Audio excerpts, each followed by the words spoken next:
আমার জীবন আর শান্তি হলো না। হিন্দু সাবানের কেষ্ট তুলছিলাম, কোন সাবানের চোদানি এসে চুলত করে চুরে নিয়ে গেছিল। বাড়ির আশেপাশে কোনো কিছু দিয়ে শান্তি পাচ্ছে না, প্রত্যেকদিন কিছু না কিছু চুরি হয়। আমার কিছু যত জ্বালা। আর এই সব করেছে হানি খালি ফোনই দেবে। তুই কি দেখে পাইস না কেন চুরি আর না চুরি আরে চোটেলা ধরে পারিস না? আর হন, আজকের দিনে মধ্যে তুই চোর ধরবো, না ধরে তোর বাদ বন্ধ। আচ্ছা যাও, আজকে আমি চোর ধরবো। এত জ্বালা সহ্য হয় না, প্রতিদিনের কথা শুনতে পারবো না। তোর আছে কি চুরি হয় কি বলে চুরি হয়, আজকে তো দিয়ে ছাড়বো আমি। আচ্ছা দেখা যাবে না তুমি কিরম চোর ধরো। আচ্ছা আমি যাই, ভালো মন্দ রান্ধা গে, আজকে বিকেল আব্বা আসার কথা। প্রত্যেক দিন চোর চুরি হরে, আজকে চুরি হরে কেবল এটা দিয়ে ছাড়বো। চোর আছে কোন দিয়ে আসে?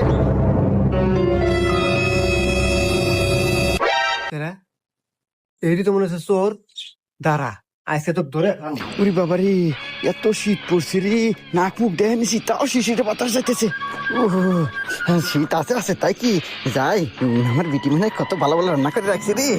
জামাই বাড়ি যায়া আচ্ছা মতে ভালো মন্দ কিছু খাওয়া, শীতের দিন।